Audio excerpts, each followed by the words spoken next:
Gente que cuenta, un podcast de César Zapata y Sobio Tereso.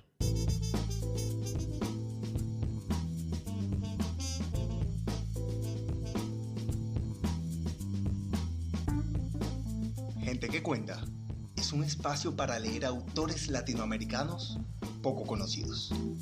Gente que puede que no esté en tu radar, pero tiene algo bueno que contar. Pequeños autores, grandes obras.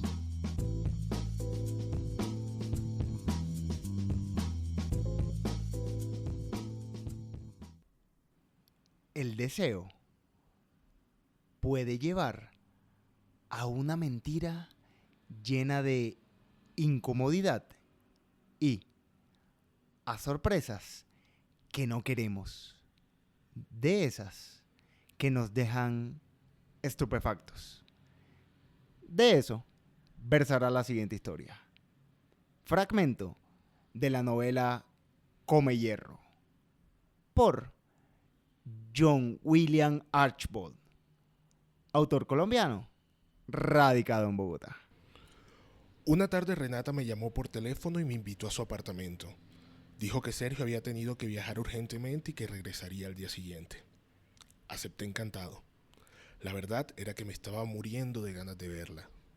Para ese momento, muy a mi manera, le estaba siendo fiel. Me sentía tan afortunado de ser su amante que no me apetecía considerar a otra mujer. No digo que no se me atravesara una que otra en mi camino, pero no porque yo lo buscara. Cuando estaba con ella no experimentaba ningún tipo de prevención.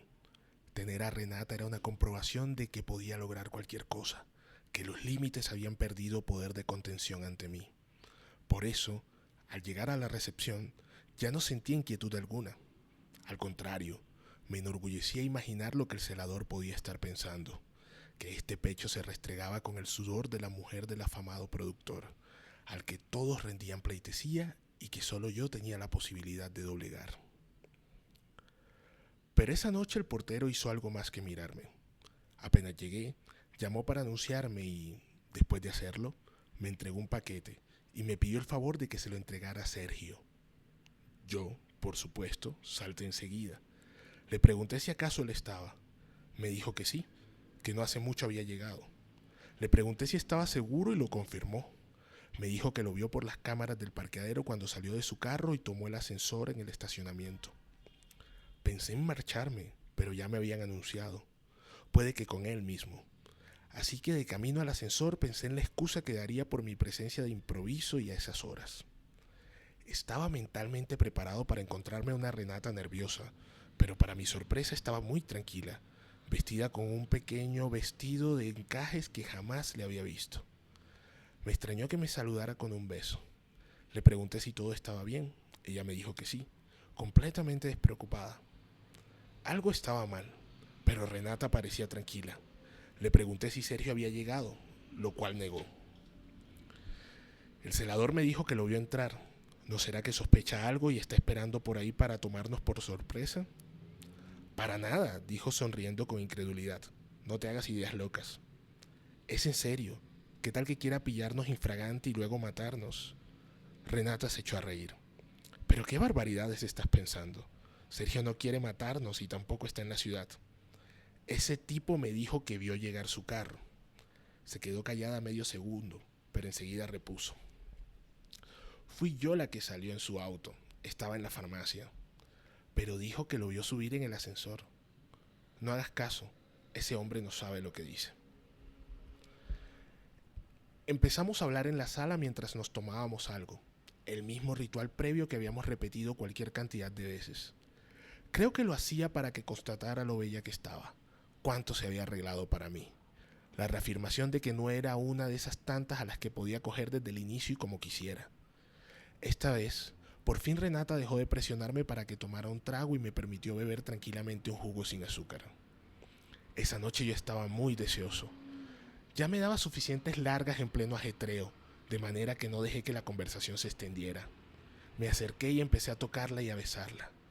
Para ese momento entendía muy bien cómo funcionaba Renata. Siempre respondía rápidamente si le apretaba la cintura y le besaba el cuello. Luego metía mis manos por debajo de su panty y ponía mi dedo índice y anular sobre la entrada, sin meterlos, para hacerle un movimiento circular suave mientras le mordisqueaba un pezón.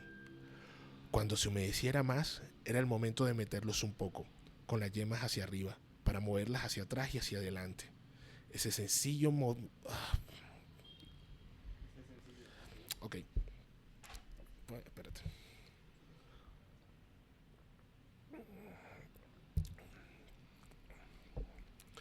Ese sencillo procedimiento la llevaba a exigir que se la metiera en menos de 5 minutos, y en esta ocasión no fue menos efectivo. Renata me tomó de la mano. Yo no dejaba de apretarle una nalga con la otra.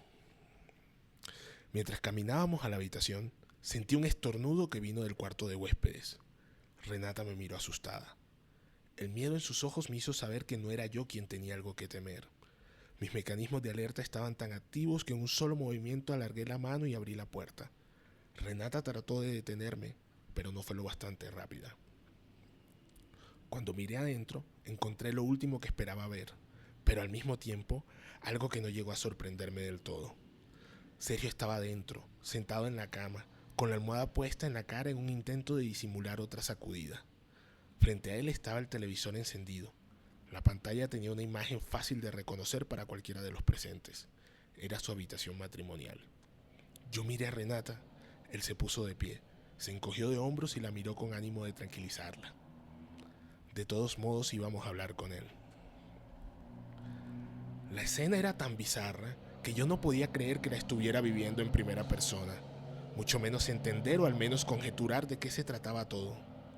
Sergio dijo que yo merecía una explicación, así que con voz y cabeza baja me invitó a la sala. Ellos caminaron delante de mí mientras yo sentía que me pesaban los zapatos. Renata estaba apenada, no me miraba y en varios momentos vi que tenía deseos de taparse la cara. Sergio, con un ánimo sosegado y conciliador, empezó su disertación. Dijo que primeramente debía disculparse, que se imaginaba que yo me sentía incómodo e invadido en mi privacidad, que por favor no me hiciera malas ideas, que ambos me tenían un gran aprecio. Entonces confesó que esas extensas reuniones o montajes problemáticos que lo ausentaban de casa nunca habían existido. Siempre estuvo allí. Cada una de las noches en las que me había follado a su mujer estaba observándonos a través de una cámara escondida en uno de los travesaños del techo. Entonces empezó a explicar la parte compleja, esa en la que yo debía entender cómo un hombre podía observar desde otra habitación que alguien se la metiera a su esposa. Vino el discurso clásico de los muchos años de matrimonio, de la parsimonía de la alcoba. Luego me contó cómo juntos se habían buscado alternativas antes de alcanzar un inquietante descubrimiento. Sergio no solo toleraba ver a su mujer con otros hombres, lo disfrutaba tanto que algunas noches, después de verme sobre ella 2 o 3 veces, él mismo le hacía el amor excitado de saber y sentir que sobre ella estaba mi sudor, que en su interior seguía depositado mi semen. Si esa confesión no me había sorprendido lo suficiente, Sergio agregó que ya estaba cansado de observar a lo lejos y quería estar ahí, en la misma habitación, viéndolo todo en vivo. Renata y él habían discutido la posibilidad de contarme, pero temían mi reacción. Tú evidentemente no eres el primer hombre con el que compartimos esto, explicó Renata, pero sí el más especial. Yo me siento muy bien al estar contigo y a Sergio le encanta vernos. Generalmente nosotros decimos la verdad desde el comienzo, pero tú nos agradabas tanto que no quisimos arriesgarte como amigo. No sabíamos cómo lo ibas a tomar, de modo que nos planteamos esta alternativa. Y como decía antes, agregó Sergio, y aunque suene contradictorio, siempre te hemos visto con respeto. La verdad, ahora que lo sabes, me gustaría que no te sintieras cohibido y siguieras compartiendo con nosotros, ahora con más libertad. No contesté nada, no podía hablar.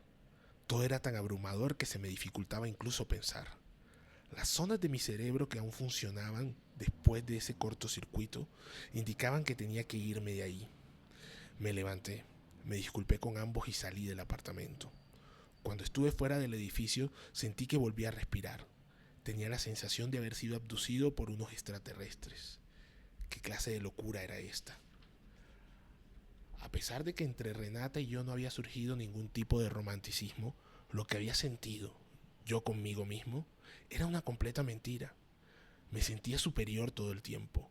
Creí que me burlaba de Sergio al acostarme con su mujer en su propia cama, cuando era exactamente lo contrario. Me sentía utilizado, ultrajado. Pero gracias a esas impresiones llegué a un punto que me dio un parte de tranquilidad. Entendí que la importancia de la relación que había establecido con Renata no era por ella misma, ni por lo mucho que me gustaba, sino por lo que ella representaba.